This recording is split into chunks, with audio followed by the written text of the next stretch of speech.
May maiitak at matatagtad na rin akong pusa sa wakas. Walang maganda o makulay sa akin basta magagamit ko sa plano. Isang araw, malalaman mong yun ang tinutukoy ko.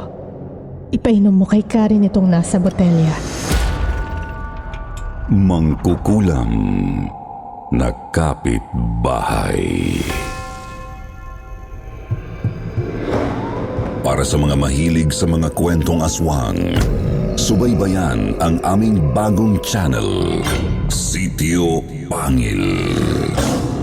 Pasukin ang nakakakilabot na mundo ng mga aswang. Like and subscribe. Sitio Pangil.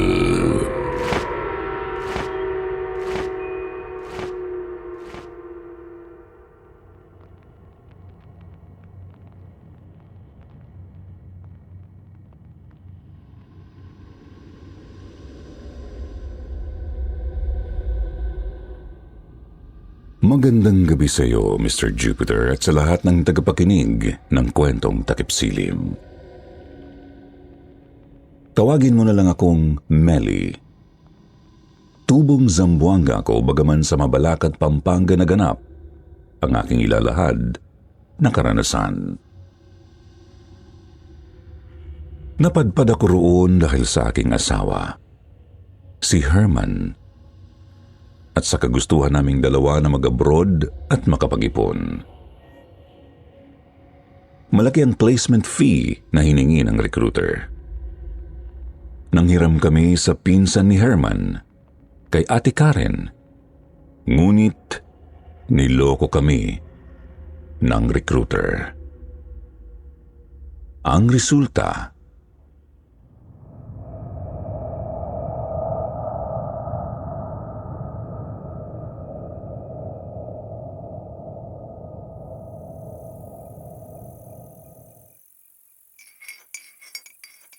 Magsisilbi kayo mag-asawa sa akin hanggang sa mabayaran niyo ako.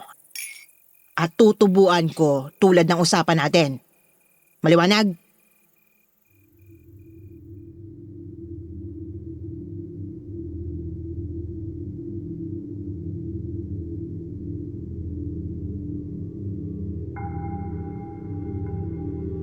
ilang buwan pa lamang sa paninilbihan ay sumakabilang buhay ang aking si Herman. Cancer. Ngit-ngit sa halip na pakikiramay ang reaksyon ni Ate Karen.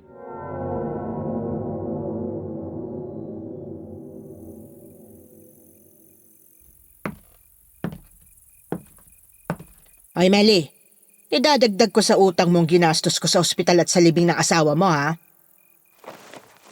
Oo, ate. Kulang pang habang buhay mo para makaahon sa utang sa akin.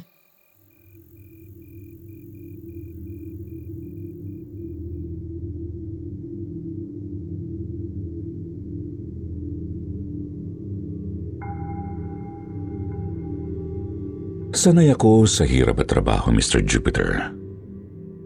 Ang hindi ko makasanayan ay ang kakaibang lupit ni Ate Karen.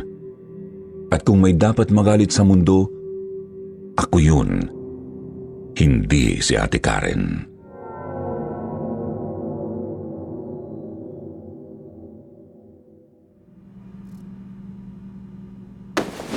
Ang tanga mo! Sinabi nang huwag kang uupo sa upuan ko.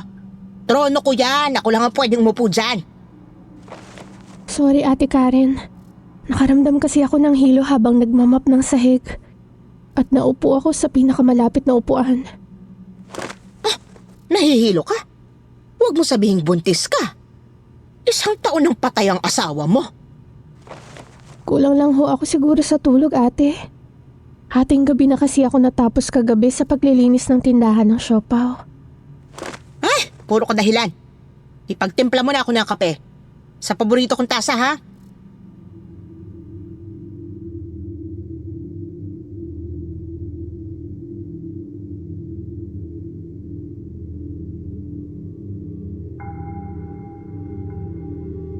At kung may dapat kaawaan, ako yun, hindi si Lito.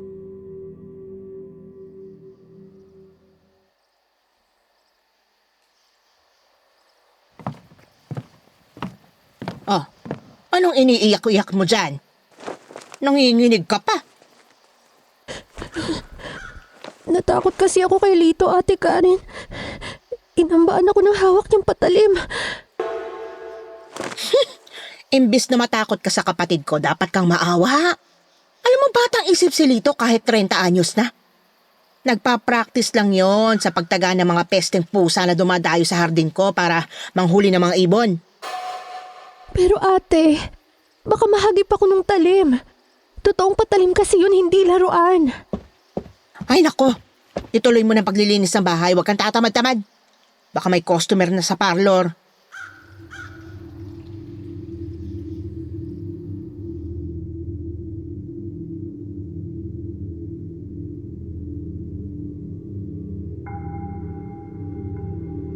Nasa isang subdivision sa Mabalacat ang bahay ni Ate Karen. May dalawa siyang negosyo na parehong nasa Angeles. Isang maliit na beauty parlor kung saan manikurista ako. Isa ring maliit na tindahan ng siopaw at siomay. Nasa magkatabing pinto ng isang lumang commercial building ang parlor at tindahan ng siopaw.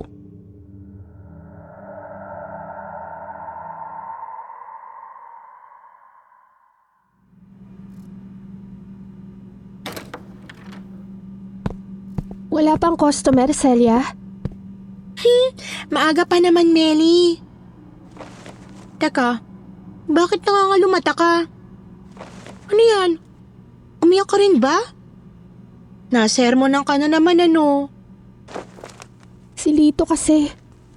Iwinasiwas ba sa mukha ko yung malaking kutsilyo? Ang takot ko, akala ko tatagain ako eh. Oh? Akala yata pusa ako. Hala? Hindi na binabaril ni Ate Karen ng pellet gun yung mga pusang ligaw? Tinataga na lang ni Lito? Binabaril pa rin ni Celia. At si Lito hindi naman niya mahuli yung pusa kaya paano niya matataga?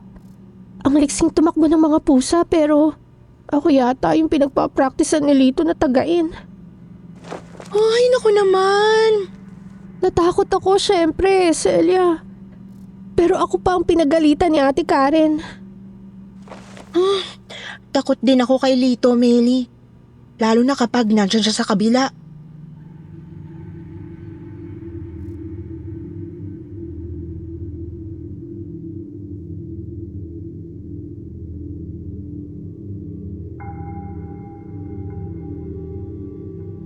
Si Celia lang ang maituturing kong kaibigan sa lugar. May edad siya ng konti sa akin. Single mother. Siya ang tagagupit ng buhok sa parlor. Ako ang manikurista.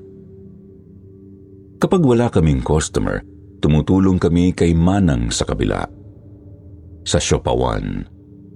Nag-iisa lang si Manang sa food shop na maraming suking estudyante sa kalapit na public high school.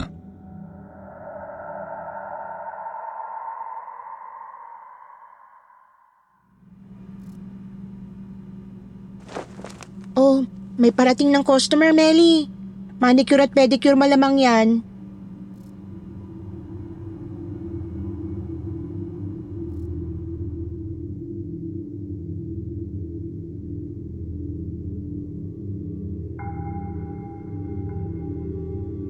Kaya kong tiisin ang mahabang oras ng trabaho, Lunes hanggang Linggo, Mr. Jupiter.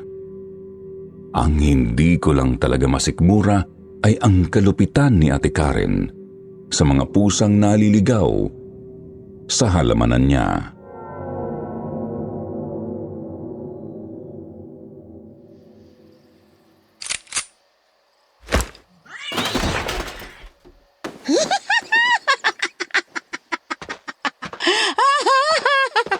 Tinamaan ko rin kayo sa wakas.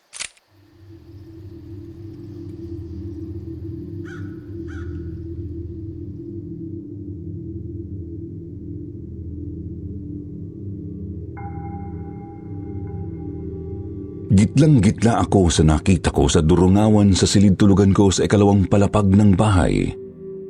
2 pusa, isang itim at isang puti, ang duguan at nakahandusay sa halamanan na nasa likurang bahay. Nagmamadali akong bumaba at lumabas sa hardin.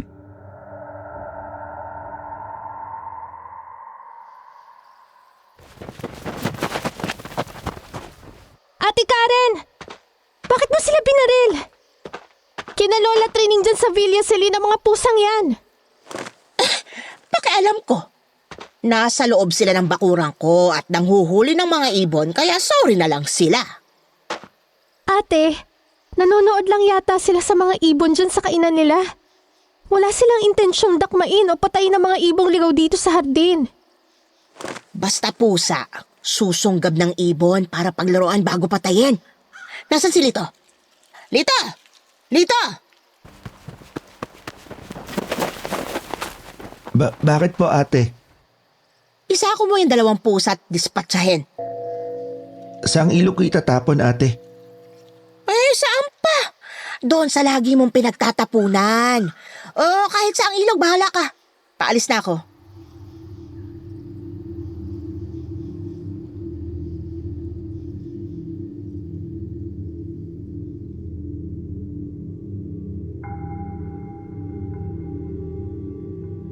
Paglabas ko ng bahay para maglakad papunta sa paradahan ng tricycle, nakasalubong ko roon sina Lola Trining at Lolo Augusto, galing sa pamimili sa Talipapa.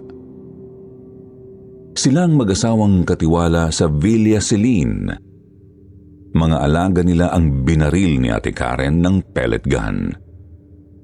Ramdam ko'y parang ibig akong lamunin ng lupa sa matinding awa at kahihiyan.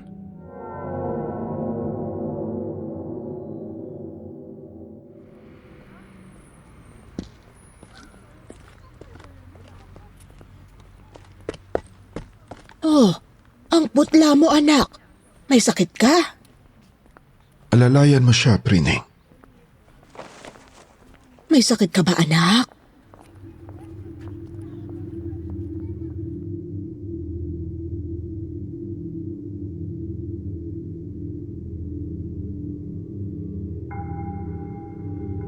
Mabait ang matandang mag-asawa, hindi lang sa akin kundi sa mga kapitbahay. At kahit hindi nila ako anak kong tawagin ng 2 matanda ang mga nakababata sa lugar.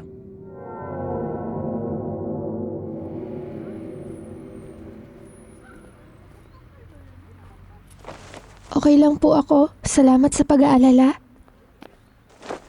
Siguro nilait ka na naman ng salbahe mong amo, ano? Huwag ka nang magkaila, anak. Matanda man kami, hindi kami bingi. Dinig namin kung paano ka api-apihin ni Karen. Basta huwag kang magalangan tumakbo sa amin, anak. Kapag di ka na makatiis.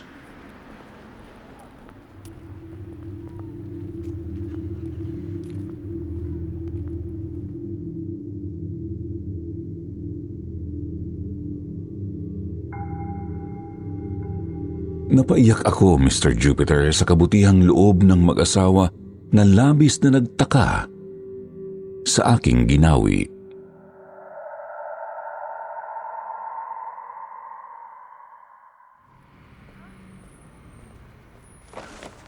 Millie, okay ka lang? Anong problema? Okay lang po ako. Ang masasabi ko lang, hindi ko na po napigilan si Ate Karen.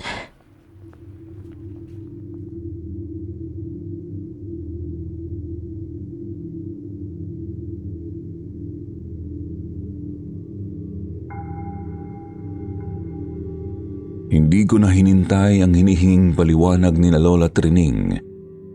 Mabilis na akong nagpaalam at sumakay sa nauunang tricycle sa pila.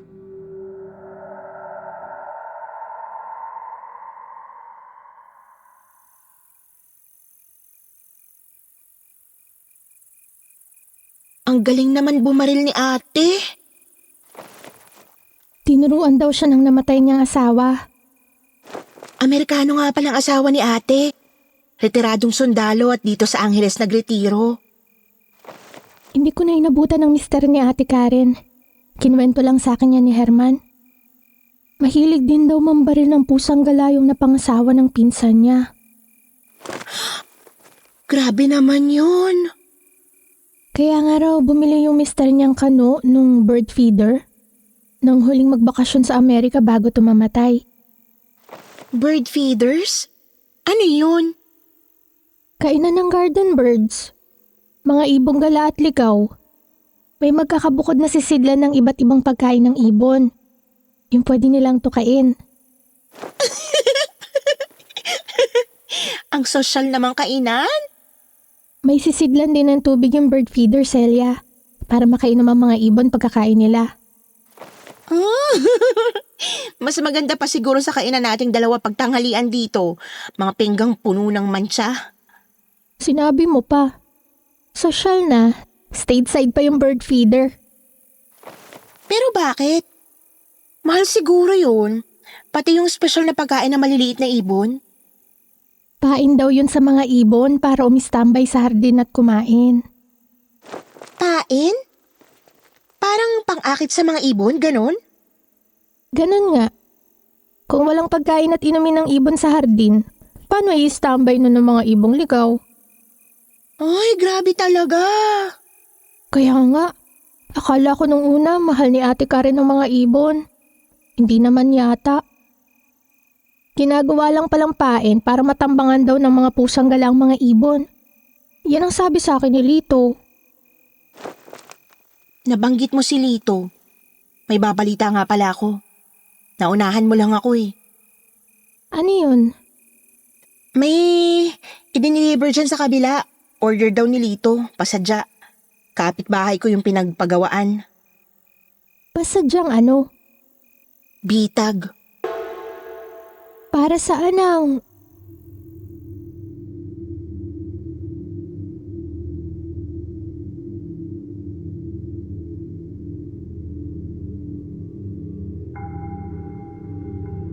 Hindi ko na tinapos ang aking tanong. Alam ko na. Batay sa narinig kong usapan ni na Ate Karen at Lito noong isang araw, bibitagin ni Lito ang mga pusang naliligaw sa hardin. Kapag pumasok ang pusa sa bitag, saka kakatayin ng sintu-sintong si Lito ang pusa.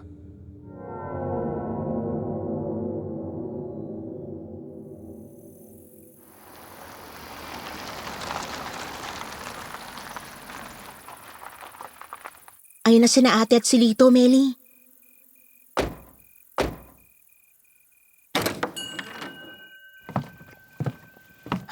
Ay, ikaw, Celia.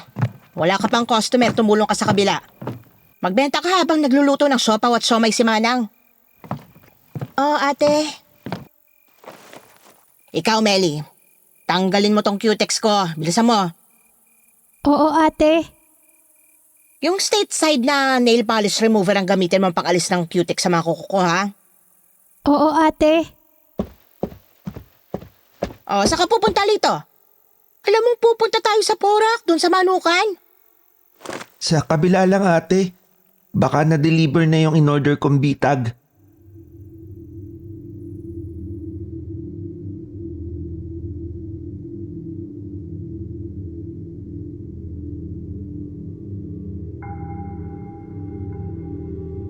Tila sa munting batang demonyo ang katuwaan ni Lito nang bitbitin pabalik sa parlor ang pasadyang bitag para sa pusa.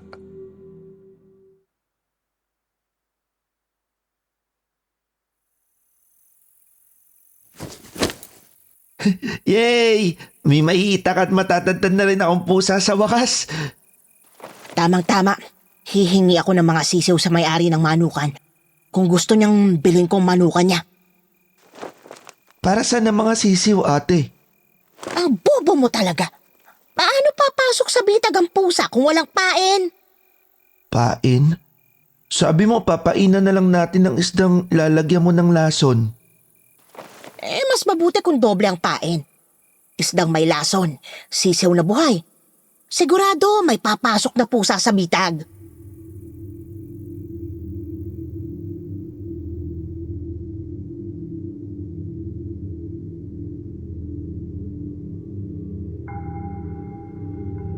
Napanulok na lang ako, Sir Jupiter, sa takot. Kay Ate Karen, kay Lito, kahit abnormal si Lito, hindi normal ang ma-excite siya sa pag-asam na katayin ang kawawang pusa.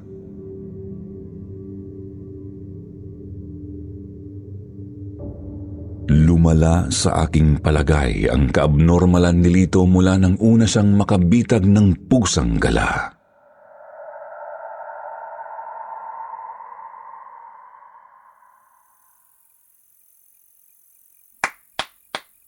Yay! Dead ka na! Magtatanda ka na niyan! Dispatchahin mo na agad yung kinatay mong pusa, Lito. Pati ang sisiw at maliliit na ibon.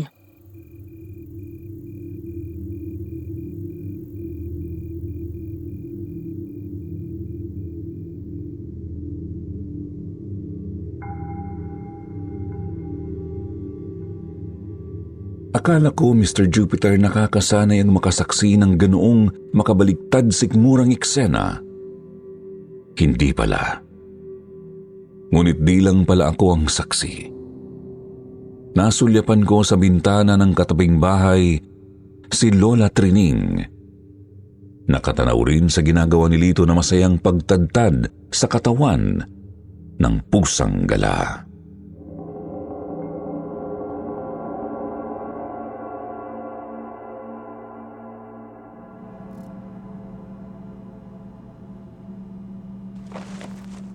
Naku, kahit sino siguro, Meli, babaliktad ang sikmura sa mga nasaksihan mong kalupitan sa pusa. Hindi na lang pusa, Celia. Sa mga ibon din. Sa mga siso na ipinapain nila sa bitag? Pati sa mga ibon na bumibisita sa hardin. Napansin mo siguro na malaki ang agwat ng alambre sa bitag. Kasyang pumasok doon ang mga ibon na sinliliit ng ibong Maya. Oh, Mariusep! At kinain ng mga ibon ng pagkaing-pain na may lason? Celia, may customer. Mamaya ko na itutuloy ang kwento.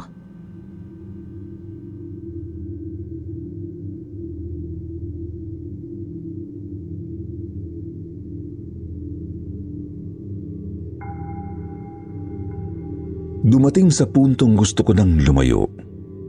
Ngunit paano? Ni 5 ay wala akong sweldo. Paano ako tatakas? Ngunit papalala ang nararamdaman kong takot kay Lito.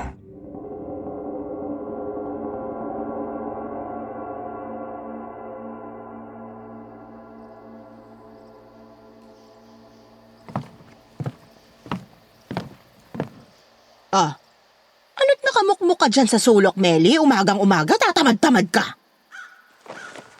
Si Lito kasi ibinasiwas na naman sa akin ng malaking patalim. Bago nga sa araw yun at wala siyang mapagamitan. Ang arte mo? Alam mong kulang yun sa isip, papatulan mo? Itimpla mo na ako ng kape. Sa hardin ko iinumin. Oo, ate.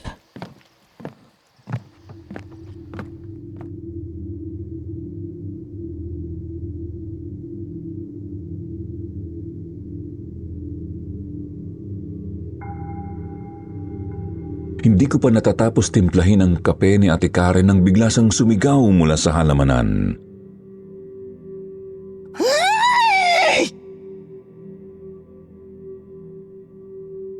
Patakbo kong tinungo ang backdoor papunta sa hardin sa likod bahay.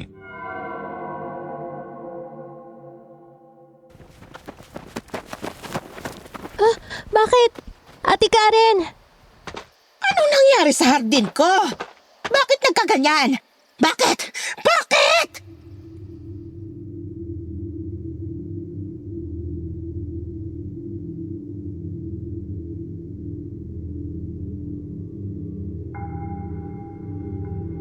Maging ako ay nagitla sa ipinagbago ng hardin. Tuyot ang ornamental ng mga damo. Ang mga puno at halaman ay ganoon din, parang hindi na diligan ng 1 taon. At ang kainan ng mga ibon bukod sa natuyot ang mga bird feed na laman yun, ay nanggigitata sa dumi.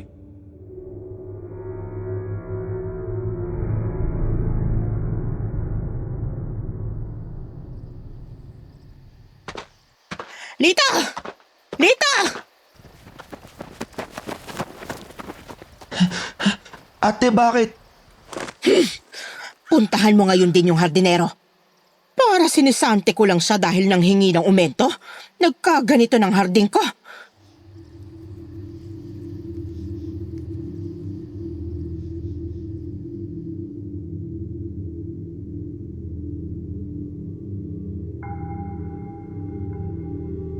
Umayaw ang hardinero na muling alagaan ng hardin. May iba na raw iyong trabaho bilang hardinero rin sa isang bagong villa sa Clark.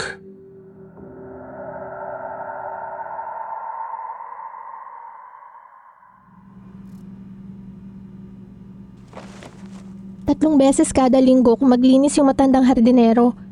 Pati bird feeder malinis. Kaya nakapagtataka. 2 linggo lang na hindi naimis ang hardin biglang pumangit ang itsura. Yung mga ibong ligaw, bumibisita pa rin para kumain? Marami pa rin, lalo na mga kalapate. Gutom siguro. Minsan may uwak din. Si Ate Karen lang ang may bird feeder sa komunidad. Afford niyang bumili ng iba-ibang pagkain na gusto ng mga ibong ligaw. Mapera kasi siya. At galante sa mga ibong ligaw. Kaso, hindi pala siya totoong mabait sa kanila at sa mga pusa. Ang siste ngayon, kakain lang ang mga ibon at agad nalilipad sa kabilang halamanan, kina Lola Trining. Hello, magpapakulay ako ng hair at manicure pedicure din. Pasok ka. Anong kulay ang gusto mo?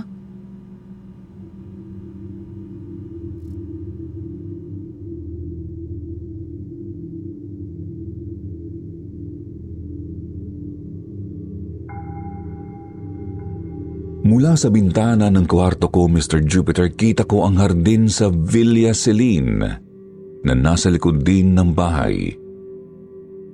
Mababa lang ang halamang bakod na naghihiwalay sa hardin nila at ng kay Ate Karen.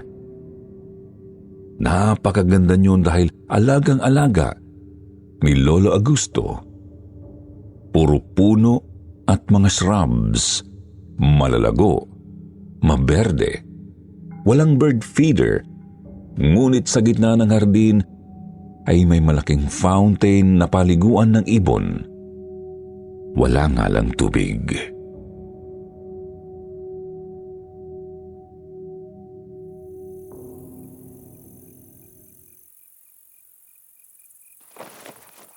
Kahit siguro ko, kahit hindi ako ibon, mawiwiling dumapo sa gilid ng fountain para ma-relax.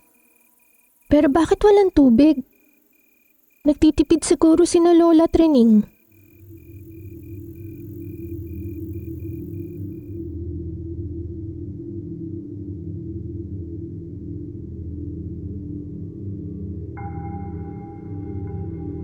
Hindi lamang pala ako ang nakapuna sa kakaibang ganda ng katabing hardin.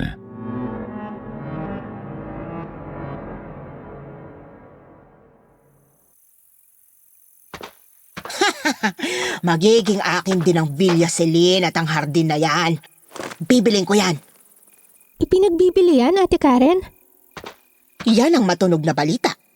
At mapapasa akin yan. Kamo wala ka ng cash, ate. Naubos sa binili mong manukan. He! Huwag kang sumabat dyan, Lito. At bakit narito ka pa? Di ba't sinasanay ka ni Manang na magluto ng mga palamang karne sa siopaw? Ate, maliligo pa ako. Sabi ni Manang, kailangan bagong ligo at malinis ang hahawak sa pagluluto ng siopaw.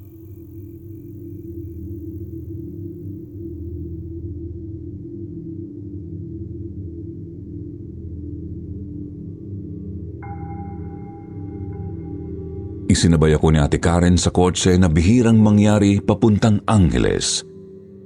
Hindi ako nasorpresa na may iuutos pala siya sa akin.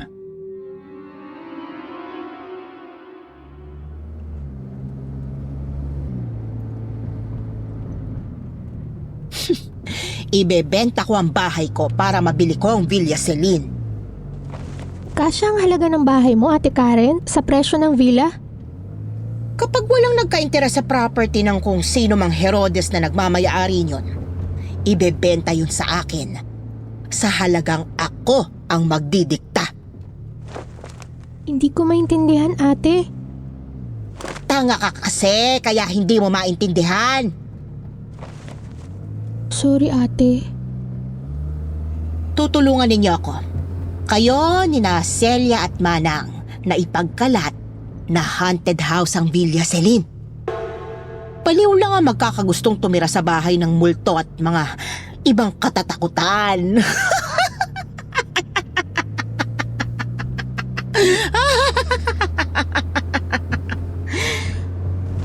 Pero hindi naman pinagmumultuhan ng Villa Celine, Ate Karen. Marunong ka pa sa akin. Marami kasing bobo mo na naniniwala sa sabi-sabi.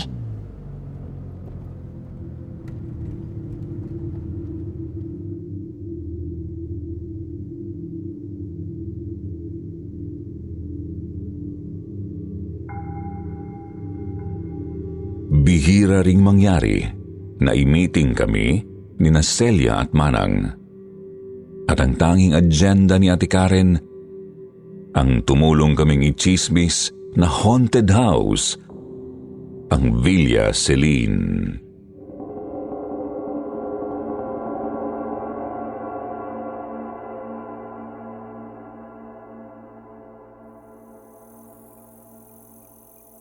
Simulan nyo na agad At ikaw, Meli, bahala ka na mag-imbento para lalong maniwala ang mga bobong pagchichismisan mo.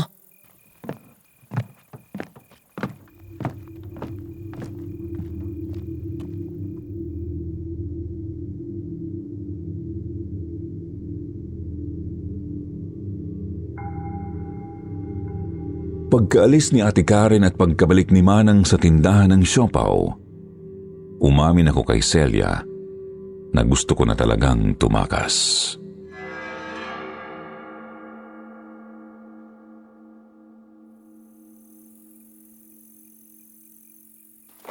Ang hirap maging ulila. Pero kahit itinakwil ako ng nagpalaki sa akin tiyahin at tiyuhin, susubukan ko pa rin bumalik sa Zamboanga. Bakit ka nga pala nila tinakwil? Ayaw nila kay Herman na napangasawa ko. Kaya nang magtanan kami, ayun, wag na raw ako magpapakita sa kanila. Nasubukan mo na bang sumulat sa kanila para ipaliwanag tong sitwasyon mo? 3 beses na, Celia, pero ibinabalik nila sa koryo ang sulat ko. Selyado pa rin, hindi binabasa. Ay, ang hirap nga ng sitwasyon mo, Meli. Pero mas mahirap tong gusto ni Ate Karen na gawin natin. Ang magkalat ng chismis.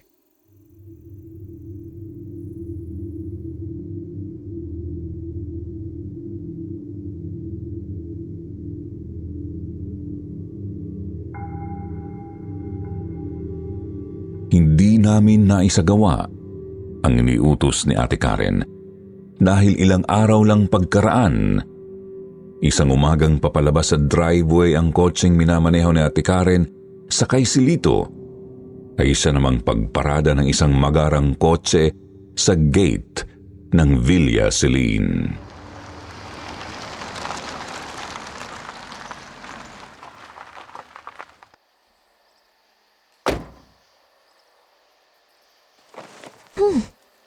Ang laki ng maletang ibinababa sa kotse nung driver ba yun?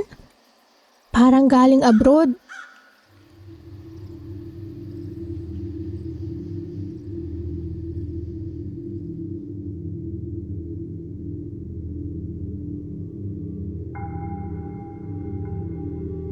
Naglilinis ako sa itaas ng bahay, yung nakaharap sa daan.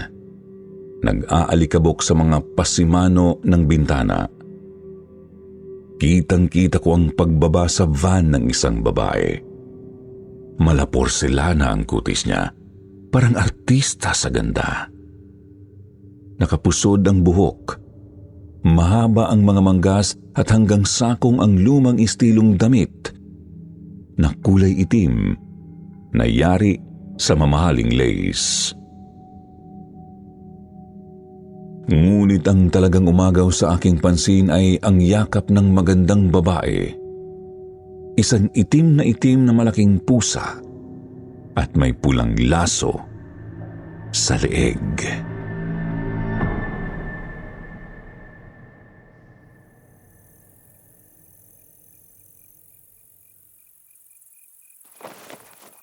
Nakatitig ang itim na pusa sa kotseng palabas ng driveway. Kina Ate Karen. Kinilabutan ako. Parang umiilaw ang mga mata ng pusa. At yung babae, tumingala sa bintana kung nasan ako. Tinitignan ako. Ewan, pero nanlamig ako sa takot. Bakit ka naman natakot? Para kasing binabasa niya yung nasa isip ko. Ewan ba? Ang question, sino yun?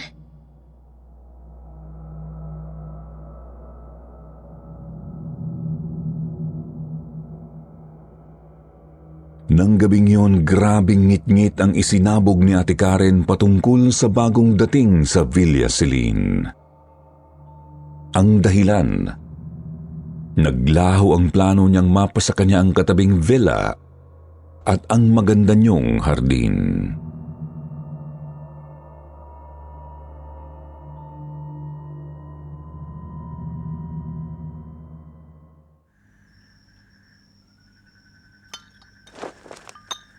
Bakit ka galit, ate?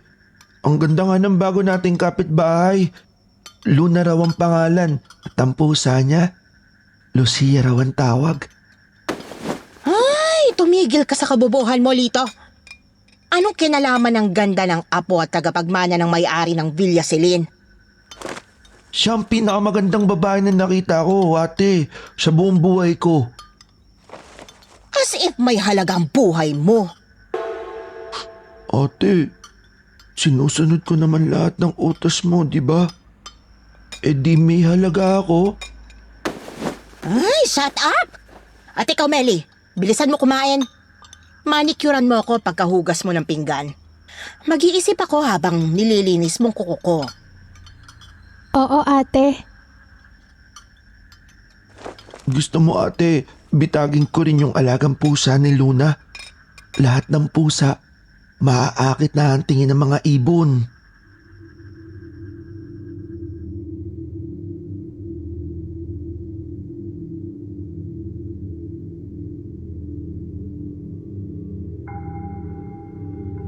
Biglang nanlaki ang mga mata ni Ate Karen sa galak. May masamang planong kumislap sa kanyang isip.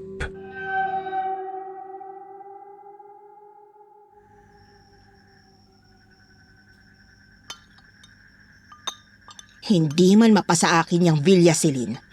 Gagawang ko ng paraan para pumangit ang tingin ng mga kalugar sa tagapagmana niyan.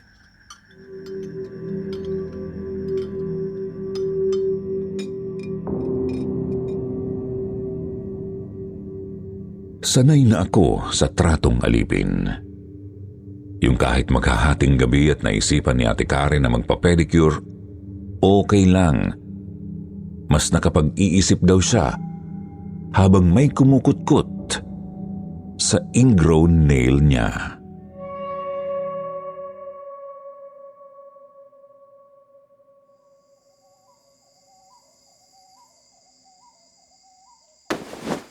Aha! Alam ko nang gagawin ko.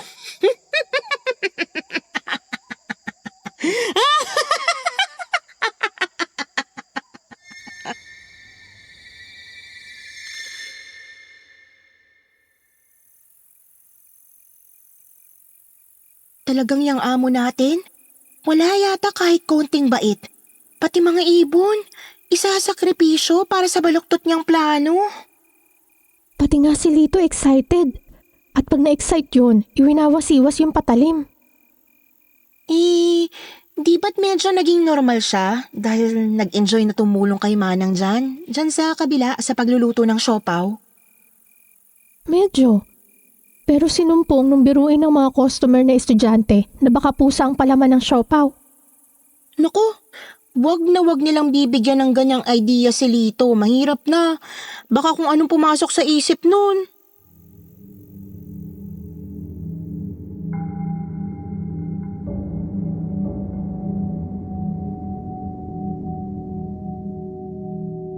Ang plano ni Ate Karen ay lagyan ng lason ang mga inilalagay niyang bird feed sa bird feeder.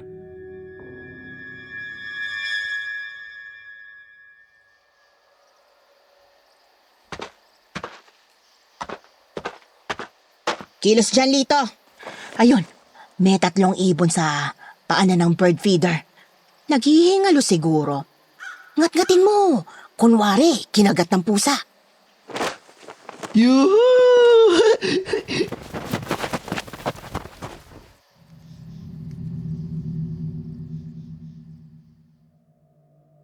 Nasa kusina ako, Mr. Jupiter, at may malaking salaming bintana na paharap sa hardin. Nasulasok ako at nasuka nang makita ko si Lito nang inangat-ngat ang siguro'y buhay pang mga ibon.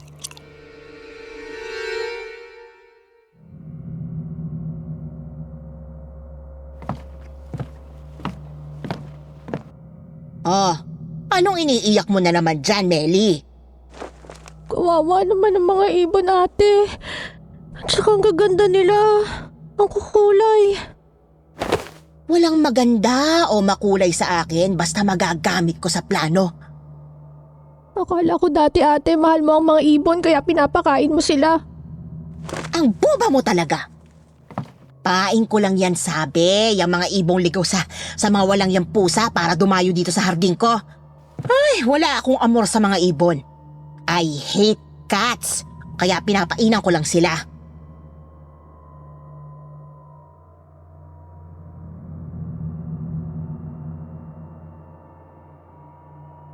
Ang bobo ko nga siguro, Mr. Jupiter, napiliting isipin na mahalaga kay Ate Karen kahit paano ang mga ibong ligaw. Kaya niya hinahainan ng pagkain sa hardin.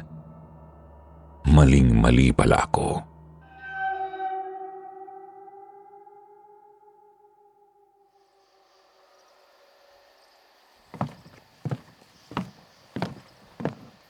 Oy, Lito! Tena na, may aasikasuhin ako sa manukan. Ibababa na lang kita sa may sopawan, ha? At ikaw, Melly, bilis-bilisan mo naman mag-imis dito sa kusina.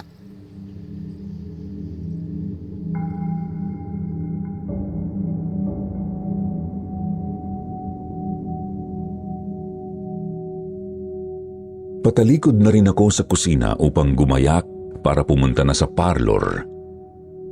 Nang magitla ako sa aking nakita.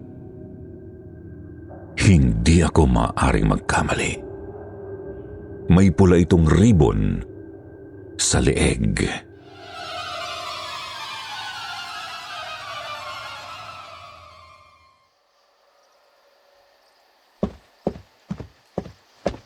Ang pusa ni Luna.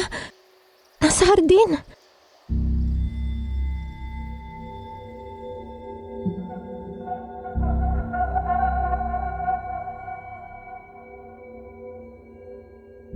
Hinding-hindi ko makakalimutan, Mr. Jupiter, nang humarap sa salaming bintana ng kusina ang pusa. Si Lucia. At titigan ako.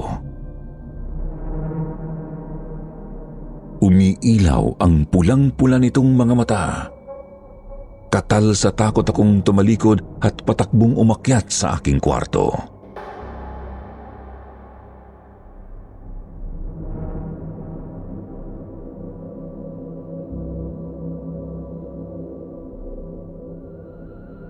At wala na kamo yung 3 ibong nilason at ninatkat ni Lito nung tingnan mo bago ka umalis?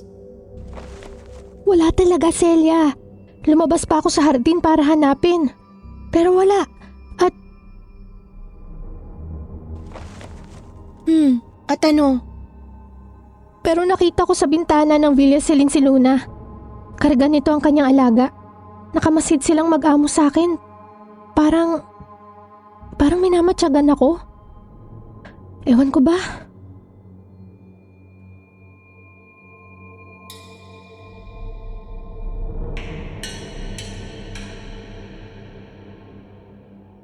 Bukod sa sumusulak kong takot, hiyang-hiya rin ako sa sarili ko dahil hindi ko mapasinungalingan ang pinakakalat na tsismis ni na Ate Karen at Lito.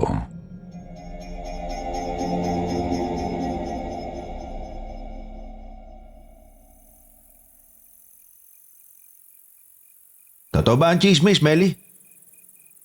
Anong chismis? Yung magandang pusa ng bagong dating na may-ari ng Villa Celine. Pinapatay daw ang mga ibon sa hardin nyo. I-drive mo na tong tricycle mo sa labasan. At baka mahirapan ako makasakay ng jeep papuntang Angeles. Traffic pa naman.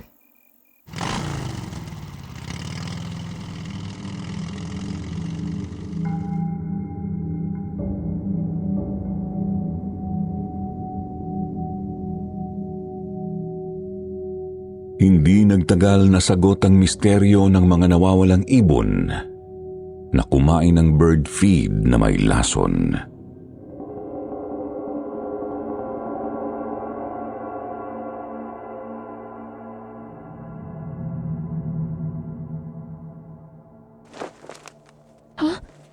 Si Lucia?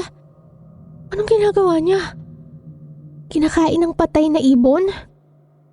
O, hindi naman...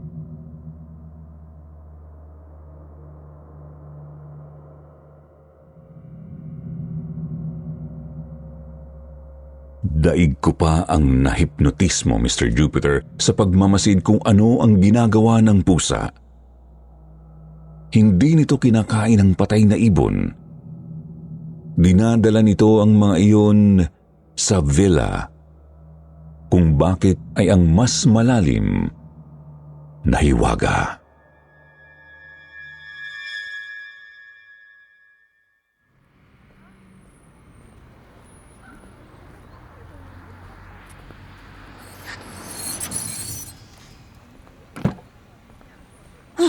Sakay na, anak.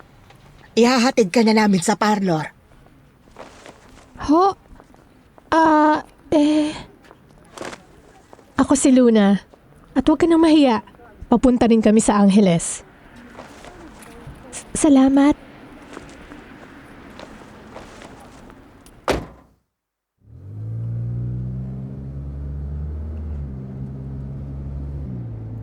Bakit naglalakad ka papuntang labasan, anak? Kinalimutan na naman ni Karen na mag-iwan ng pan-tricycle mo? Huwag ka nang mahiya sa amin, Melly. Alalahanin mo, hindi kami bingi ng lolo o gusto mo. Ikaw pang sinisisi ni Karen pag nakalimutan niyang mag-iwan ng pamasahe mo.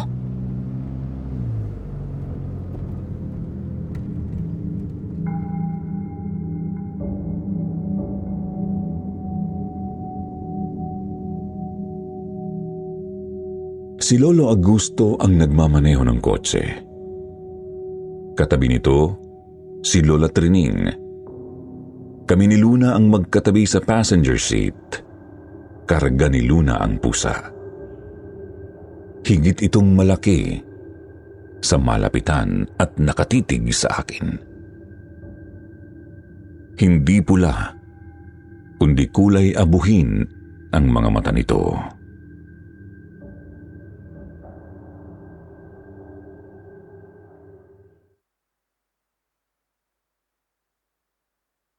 Huwag kang matakot kay Lucia, Melly. Mabait ito sa mga mababait din. Di ba, Lucia? Sinadya ka naming abangan, Melly. Para kausapin. Ako, wala po akong kinalaman sa ginagawa niya, ate. O sa pinakakalat niyang chismis. Huwag ka mag-alala. Alam namin yon. May ibibigay lang sa'yo si Luna. Ano ho?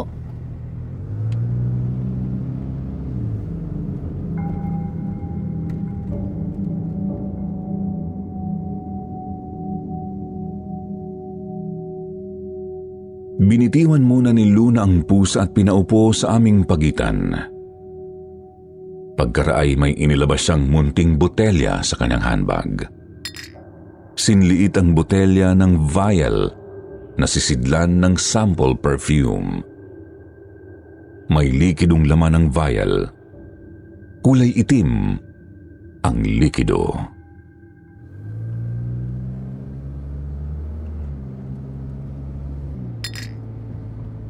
Isang araw, may mangyayaring ipagtataka mo. You may not even believe it. But no matter, pagdating ng sandaling yon, malalaman mong yun ang tinutukoy ko. Ipainom mo kay Karen itong nasa botelya. Hindi ko maintindihan. Mauunawaan mo rin, Melly. Magtiwala ka sa amin. Para ito sa kabutihan, Melly. Huwag ka nang magkatubili. May tiwala ako sa inyo, Lola Trining. Lolo Augusto.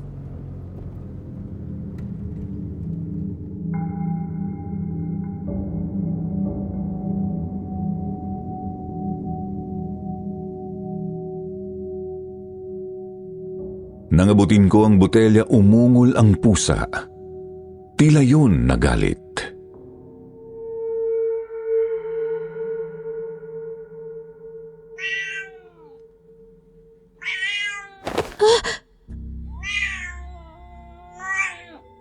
Calm down, Lucia. Desisyon ko to. Namin ni Lola at Lolo.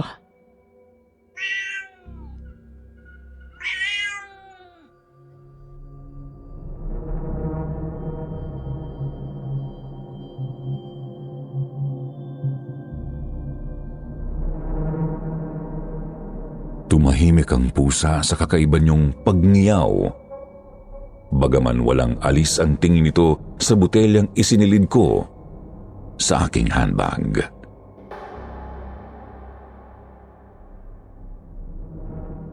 Don't worry, Melly. Hindi galit sa'yo si Lucia.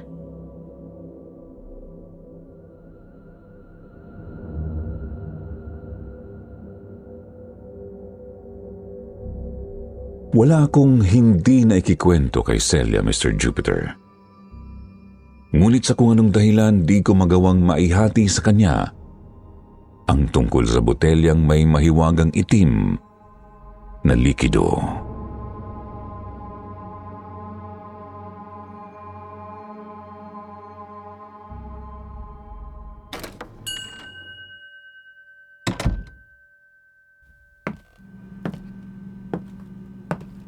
Uy, medyo late ka yata ngayon, Melly ah. Mas nauna pa sa'yo si Lito dyan sa kabila. Binabalang ni ate sa kotse. At lumakad na papuntang Porac. Busy si Ate Karen sa bago niyang negosyo. At si Lito, focus na ulit siya sa pagtulong kay Manang sa pagluluto ng siopaw at siomay. Hindi na siya busy sa pagbitag ng mga pusang gala. Nabitag at nakatay na yata ni na Ate at Lito ang lahat ng pusang gala sa lugar. Ayaw nga pala, hindi ko na ikwento sa'yo yung customer sa kabila na may crush kay Lito. May minamanikuran ka kasi pagbalik ko dito, pagkaraang tumulong sa pagbebenta sa kabila. Yung tindera ng sabon sa palengke, yung masungit at laging tumatawad sa siopaw. Siya nga. Tulad ng dati, anya kay Manang, pa-discount daw siya ng siopaw. Baka hindi raw chicken ang palaman ng siopaw kundi pusa. Kahit pala yun masungit, marunong magbiro. Kaso mo, sineryoso ni Lito yung biro. Tinanong ba naman kami ni Manang pag alis nung may crush sa kanya kung mas malasa daw ba yung siopaw kung pusa ang palaman?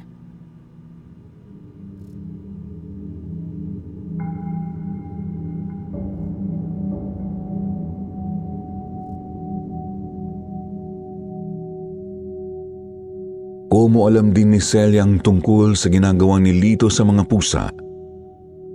Nagkatinginan kami at natigilan. Malay namin ni Celia kung ano ang naglaro sa nakakabahala at kakaibang pagkaisip bata ni Lito. Sabi ko na lang maya-maya,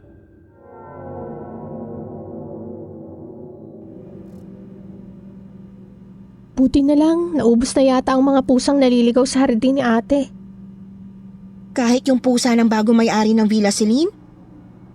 Kinakalat ni ate na pinapatay niyon yung mga ibon sa hardin niya. Oh, bakit umismid ka dyan? Hindi totoo, no? Naninira na naman tong amo natin.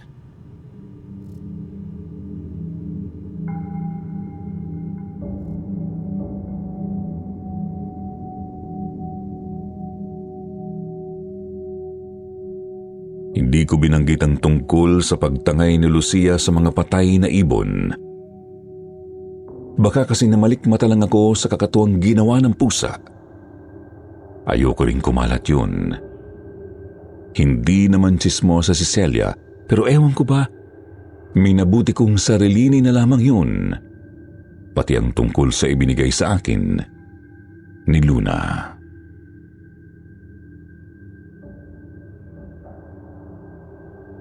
Ilang araw pagkaraan, pinauna ni Ate Karen si Lito sa tindahan ng siopaw ng umagang yun.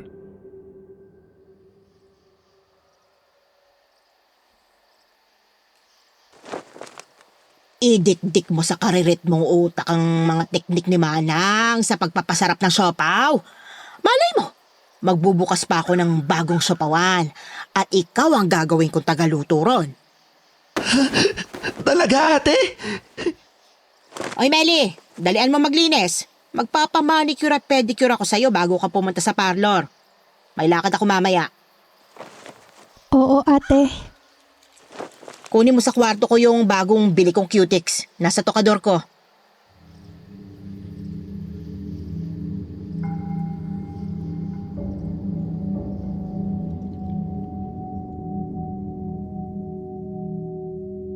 Hindi ako nagtaka sa luho ni Ate Karen pagdating sa mamahaling nail polish. Noong kang nagpapahid siya ng mumurahing nail polish na gamit namin sa parlor. Ngunit napamaang ako sa kulay ng bagong bili niya.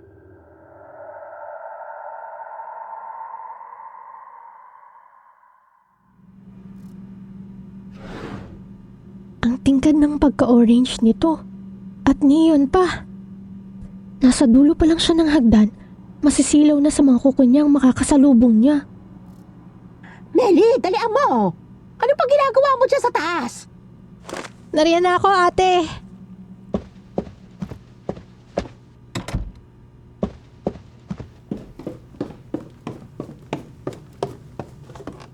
Doon tayo sa hardin. Mas maliwanag para di mo ko masugatan. Pero, itimpla mo muna ako ng kape, ha? Oo, ate.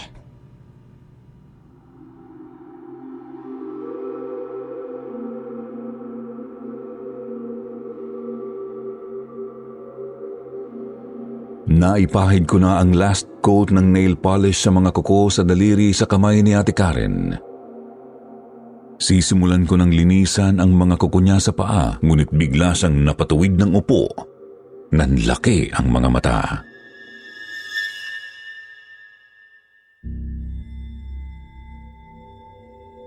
Bakit, ate? Saan galing ang mga pusang yan?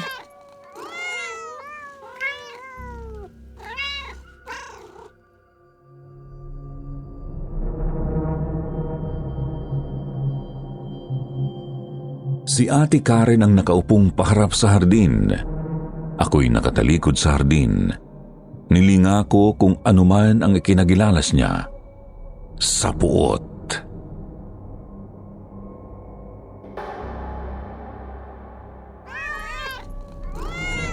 Ang daming pusa. Ay, mga lecheng pusa yan! Nasaan ba yung pellet gun ko?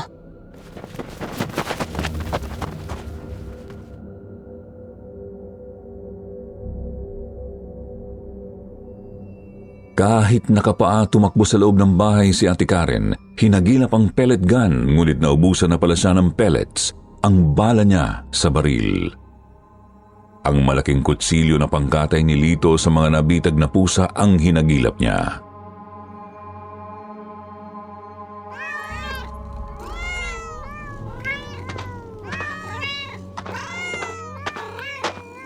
Mga lintik kayong pusa! Ate, wag! Huwag mo akong pigilan! Ha? Baka ikaw ang itaking ko, Meli!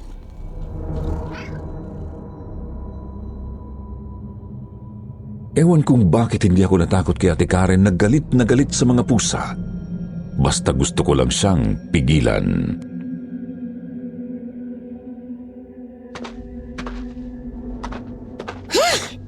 Nagsitakbo lang mga pesting pusa sa kabila. At di lang pala isang alagang pusa ng Luna na yan, ha? Pwes, makikita niya.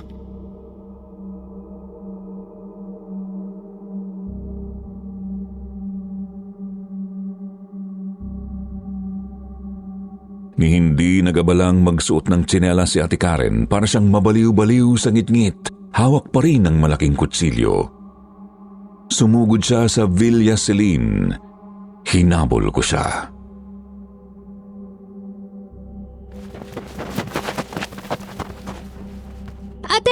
Ate Karen! Wag! Anong wag? Makikita nila kung paano ako magalit.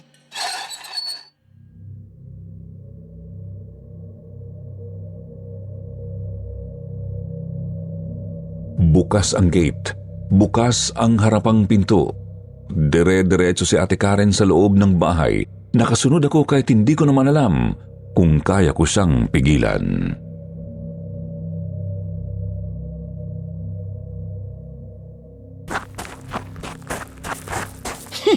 Nasaan? Nasaan ang magaling na amo ng mga pusang pumapatay sa mga ibong kung kumakain sa hardin ko, ha?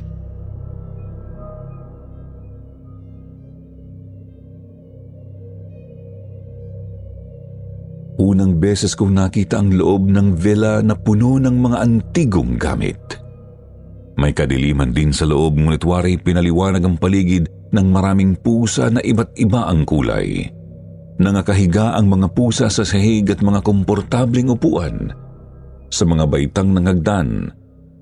Para akong nananaginip lang.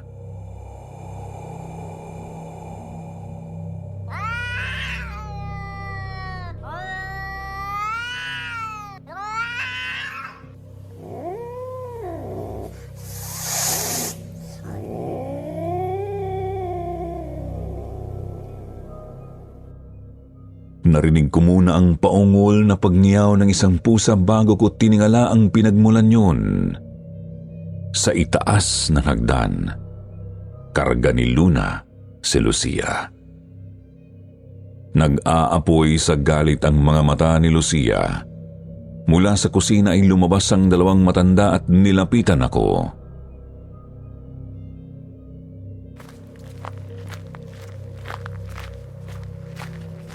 Meli, umuwi ka na. Pumunta ka na sa parlor. Sige na, anak. Hindi ko po mapigil si ate sa pagsugod dito.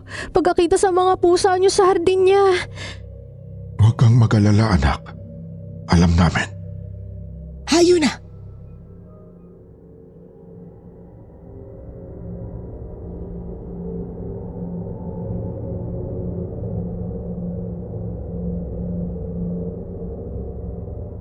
Pakiramdam ko ang bibigat ng mga hakbang ko pagtalikod sa kanila. Ngunit nang lumingon ako, kitang-kita ko ang pagbangon ng makukulay na mga pusa. Palapit sila. Palapit sila kay Ate Karen. Nagsisingiyaw, nagsisiungol. Pinalibutan nila si ate. Paghakbang ko sa labas ng pinto, pabagsak na sumara ang pintuan.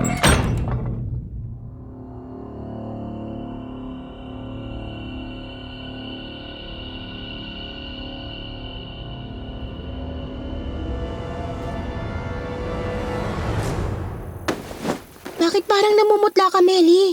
May sakit ka? Uy, masama bang pakiramdam mo? Okay lang ako. Ay, may customer na pala ako. Si ate, anong oras pa rito? Magpapakulay daw siya ng buhok dahil may lakad siya mamayang hapon eh. Hindi ko alam. Minanikiran ko nga bago ako umalis dahil sa lakad niya. Ewan ko kung saan. May bago ba kayong cutics? Ay, marami. Oh, pumili ka na. Yung Glorious Pink, ang ganda niyan sa kuko.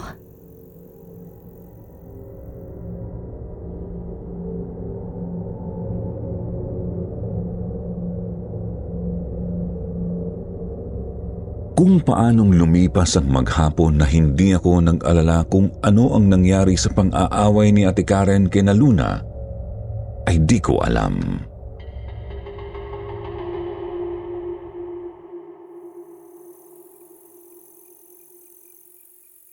Pag-uwi mo, Meli, sabihin mo kay ate, may nag-order ng 10 dosenang siopaw. Advance yung bayad kaya i-overtime namin ni Manang. Bukas na ako uuwi para matulog. Hayaan mo, sasabihin ko. Baka hindi rin siya umuwi eh. May ka-date. Di ko alam kung sino pero huwag niyong sasabihin na alam ko ha.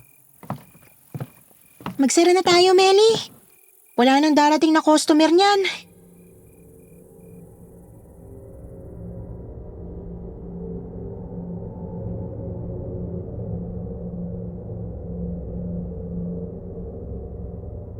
Nasa driveway ang kotse ni Ate Karen nang dumating ako.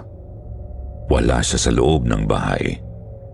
Naglabas ako sa refrigerator ng mabilis na iluluto para sa hapunan.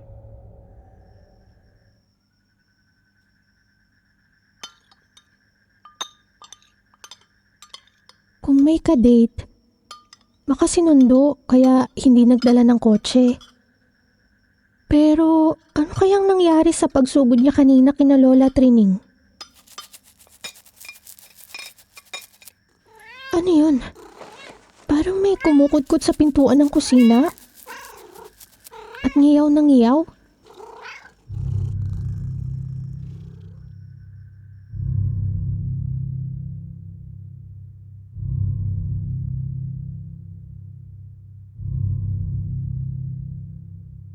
Iignorahin ko sana ang ingay na ginagawa ng pusa at itutuloy ang pagkain ng hapunan.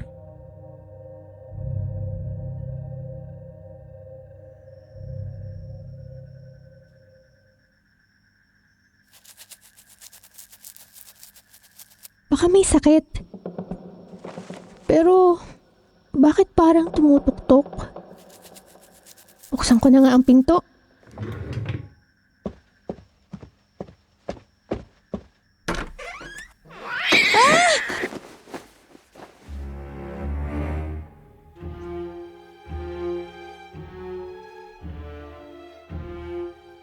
Dire-diretsong pumasok ang malaki at matabang pusa na kulay kahel. Muntik pa akong mawala ng balanse. Tinabig ako niyon. Umakyat ito sa may lababo.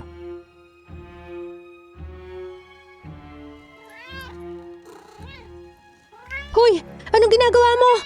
Huwag mong higupin yung tirang kape ni Ate Karen. Kanyang tasa yan.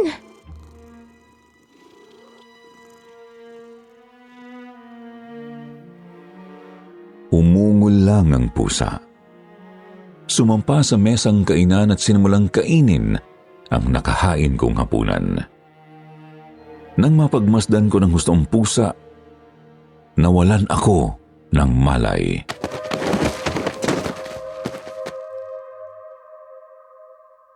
At nang pagbalikan ako,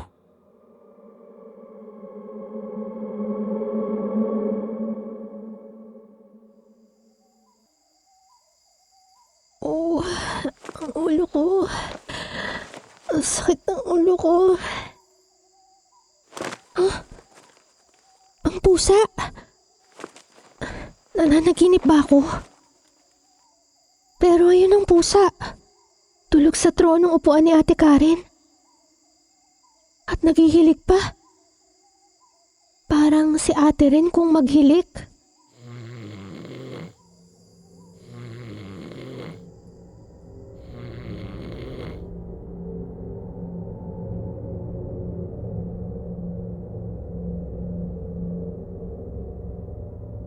ang kilabot na gumuhit sa aking pagkatawa ay tulad din ng malayelong lamig na humaginit sa aking gulugod.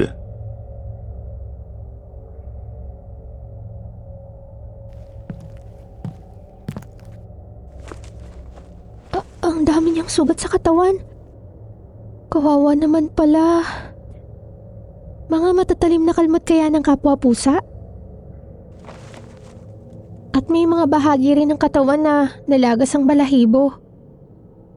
Nakipag-away kaya to sa maraming kapwa pusa?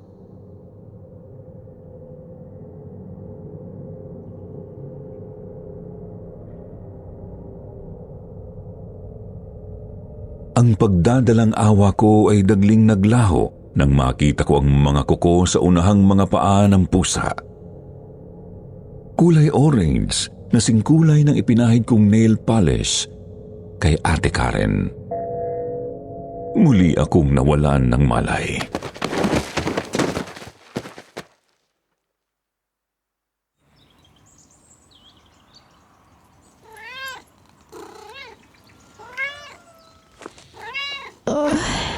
Umaga na pala. Sakit ng ulo ko. Sakit ng katawan ko. Bakit nasa sahig ako ng kusina? Ay! Ano ba?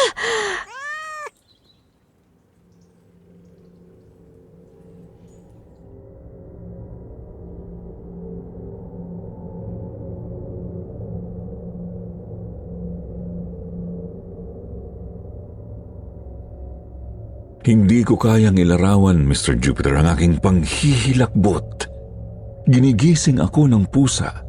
Ikinikiskis ang nguso sa aking mukha habang ngumingiyaw. Pagbangon ko, tumalo ng pusa sa coffee cup na sadyang kay Ate Karen lang.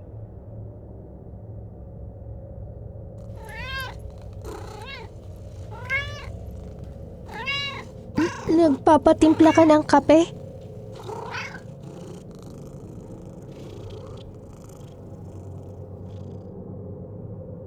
Sa maniwala ka't sa hindi, Mr. Jupiter, hinigop ng pusa ang itinimpla kong kape. Pagkaraan, pabalibag nitong ikiniskis ang katawan sa pinto ng kusina. Gusto nitong lumabas. Pinalabas ko naman at...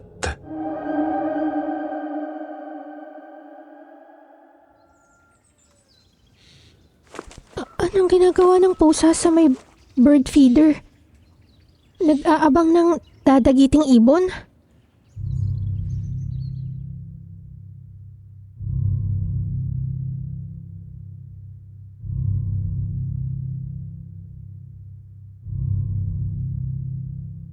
Kaysa tuluyan akong mabaliw, sasaglit ako sa kabila, sa Villa Celine. Mahigpit kong hawak ang botelyang ibinigay sa akin ni Luna. Itatanong ko kung dapat ko nang ipainom yun sa pusa na ang suspetsa ko'y si Ate Karen. Ngunit, paanong naging pusa si Ate? Nababaliw na ba ako?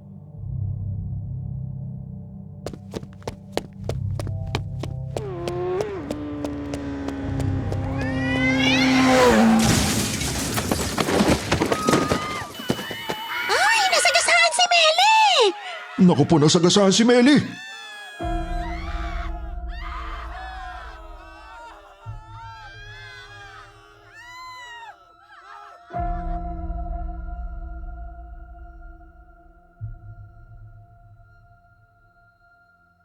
Halos 2 buwan ako sa ospital, Mr. Jupiter, na walang malay. Nabagok daw ang ulo ko, kaya ganun. Nabali ang ilan kong tadyang, pati ang kaliwa kong braso at kanang binti. Sinagot ni Luna ang lahat ng gastos sa pagkaka-ospital ko.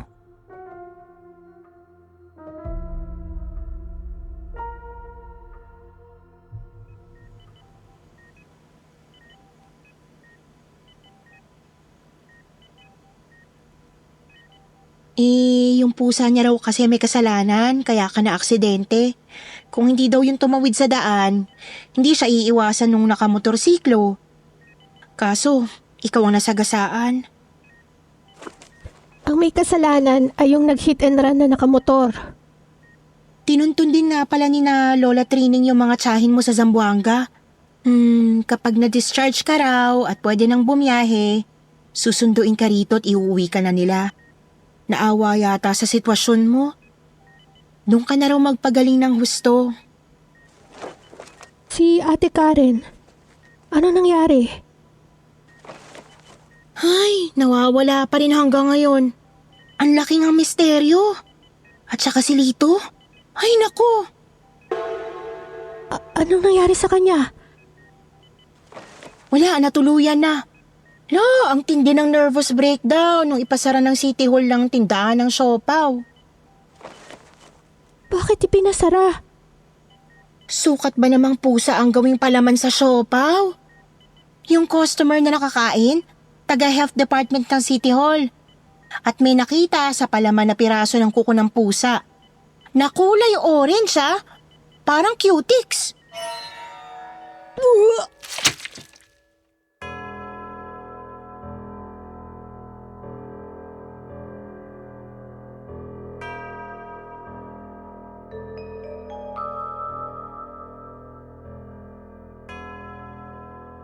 Ang tagal kong iningatan ang lihim na ito, Mr. Jupiter.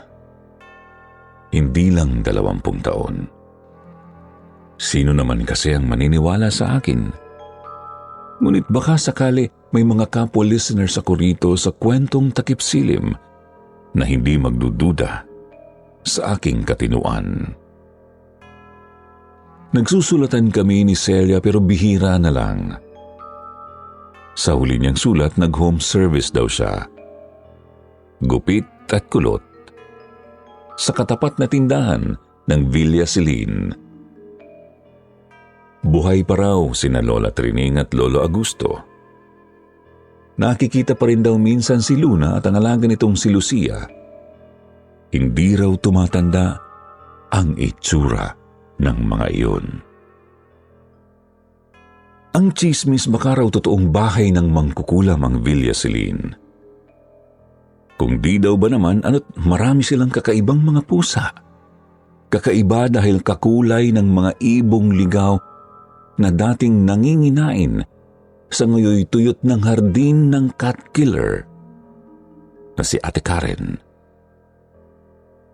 At sa halip daw ng iyaw, may nakakarinig daw minsan-minsan kapag hating gabi ng mga ibong umaawit sa loob ng villa.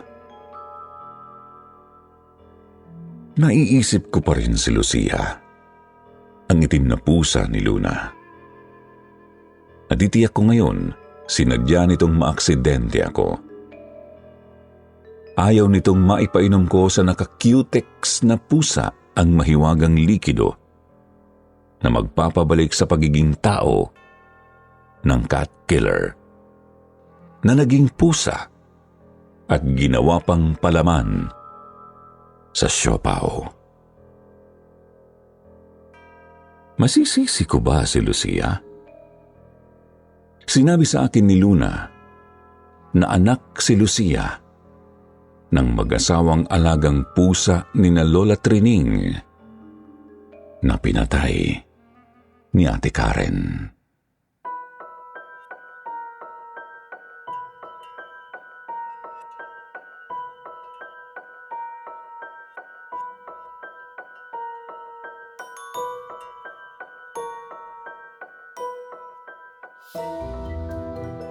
At katulad po ng nakagawian pagkatapos ng kwentuhan, batian naman.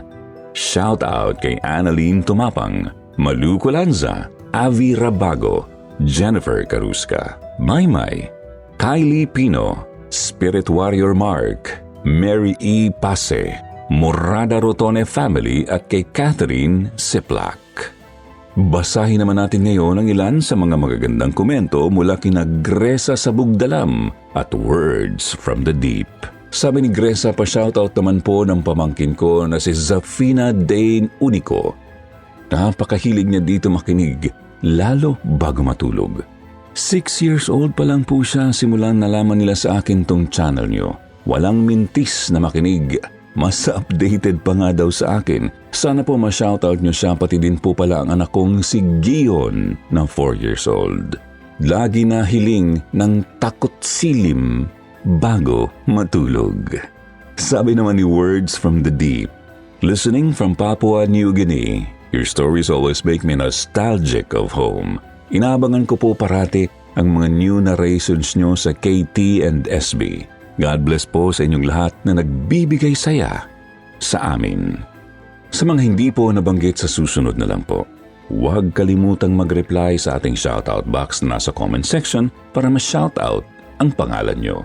Muli po mula sa bumubuo ng kwentong Takip Silim at Sitio Bangungot, ito po ang inyong lingkod, Jupiter Torres. Nagpapasalamat.